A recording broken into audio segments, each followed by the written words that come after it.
Hello, welcome to Coffee. So, a recent decision in India does demonstrate a real tension between accessibility for learning to some very highly desirable fields, in this case health, and the need to ensure quality.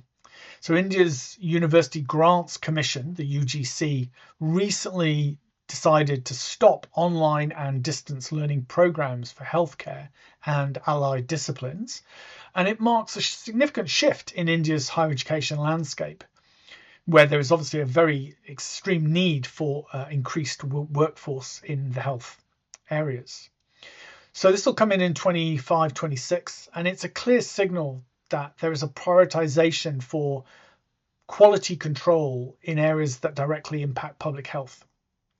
So on the one hand, we could see this as a very positive step, ensuring credibility and practical competence for healthcare professionals. It theoretically addresses some of the limitations of online delivery for subjects like clinical nutrition, biotechnology, microbiology, all of which require some degree of laboratory work, patient interaction, and supervised clinical practice. So the NCAHP Act in 2021 in India underpins this ban that highlights the importance of standardizing in-person training to protect patient safety and maintain professional standards. And courses like psychology, which also require practical and clinical experience, sort of further underscores this real focus on practical training. But I think the ban also raises some important questions and maybe presents a few new challenges to institutions and learners. So for students who rely on the flexibility and accessibility of online programs, particularly those in remote areas or those working professionals seeking to upskill, the decision is very likely going to limit some of their educational opportunities. It places the onus on institutions to provide an adequate infrastructure and faculty for a large number of on-campus students, and is likely to become resource intensive and time consuming, at least very much initially.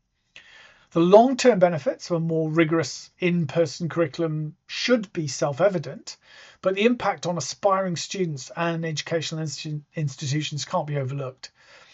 A quick reminder while you're here, do subscribe. Ultimately, I think the UGC's directive is a critical step towards improving the quality of healthcare education in India, which has been very patchy at times. And it reinforces the principle that certain fields, especially those involving public well-being, can't adequately be taught without practical hands-on experience. But the challenge now lies in ensuring that this move doesn't inadvertently create new barriers for learners. So it's crucial that institutions find a way to balance the need for high quality in-person education with accessibility and affordability for all students. And the issue here is, what are the skills being taught and how are they being acquired? How are they being learnt? So could some health courses be redesigned to prioritize access and others to ensure validity of safe practices? Thanks for sticking around to the end.